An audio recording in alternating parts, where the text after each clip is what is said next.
Hi friends, Sai Satcharitra 12వ అధ్యాయంలో నిమోన్కర్ భార్య గురించి ఇంకా నాసిక్ నివాసి అయిన ములే శాస్త్రి గురించి చెప్పుకుందాం. నిమోన్కర్ గ్రామ వతనదారుడు. గౌరవ్ మేజిస్ట్రేట్ను అగు నానాసాహెబ్ నిమోన్కర్ తన భార్యతో షిరిడీలో కొంతకాలం ఉన్నారు. ఆ దంపతులు తమ సమయమంతా మసీదులోనే గడుపుచూ బాబా సేవ చేసేవారు. బేలాపూర్లో ఉన్న వారి కొడుకు జబ్బు పడినట్లు కబురు వచ్చింది. బేలాపూర్ పోయి తమ కొడుకుని చూసుకుని అక్కడున్న తమ బంధువులను చూసి అక్కడ కొన్ని రోజులు ఉండాలని తల్లి అనుకున్నది.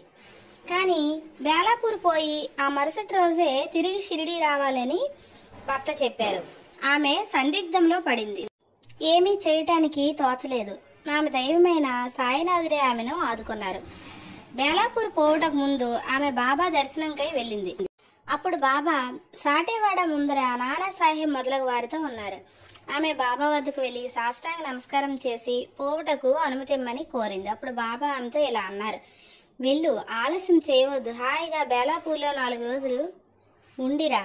నీ బంధువులందరినీ చూసి నింపాదిగా షిరిడీకి రా. బాబా ఎంత సమయానుకూలంగా చెప్పారో చూడండి. అంటే నిమోన్కర్ భార్య యొక్క మనసులోని కోరికను బాబా ఈ విధంగా తీర్చారు.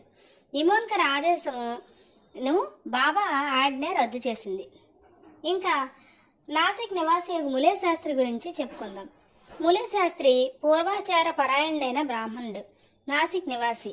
ఆయన షట్ శాస్త్ర పారంగతుడు, జ్యోతిష, సాముద్రిక శాస్త్రాల్లో దిట్ట. అతడు నాగపూర్కు చెందిన కోటీశ్వరుడైన బాపు సాహెబ్ బూటీని కలుసుకుంటకు షిరిడీ వచ్చారు. బూటీని చూసిన తర్వాత బాబా దర్శనంకై మసీదుకి వెళ్ళారు. బాబా తన డబ్బుతో మామిడి పళ్ళు కొని కొన్ని ఫలహారపు వస్తువులు కొని మసీదులో ఉన్న వాళ్ళందరికీ పంచుతున్నారు. బాబా మామిడి పండును విచిత్రంగా అన్ని వైపులా నొక్కేవారు.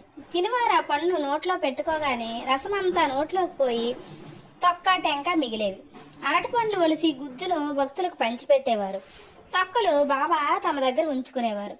మూలే శాస్త్రి సాముద్రికం తెలిసిన వాడొకటిచే పరీక్షించటకై బాబా చేయిని అడిగారు. కానీ బాబా దాన్ని అసలు పట్టించుకోకుండా 4 అరటి పండ్లు అతని చేతిలో పెట్టారు. మూలే శాస్త్రి స్నానం చేసి మడిబట్టలు కట్టుకుని అగ్నిహోత్రం మొదలైనవి ఆచరించటకు వెళ్ళారు.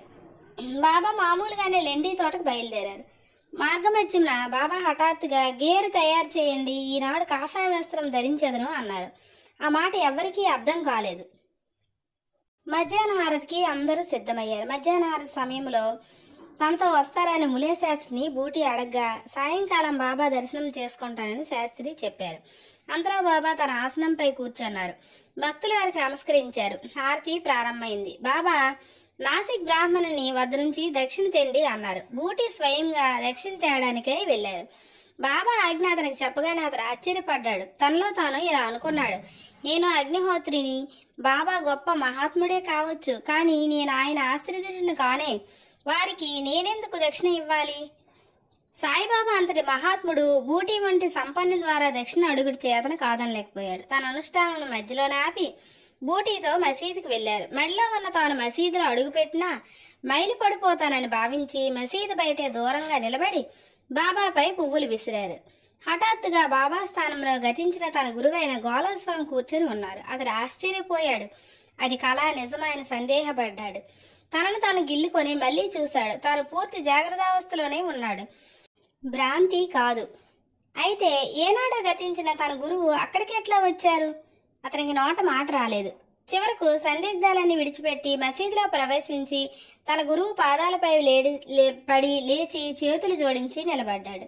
తక్కిన వారందరూ బాబా హారతి పాడుతుండగా ములే శాస్త్రి తన గురునామమును ఉచ్చరించారు.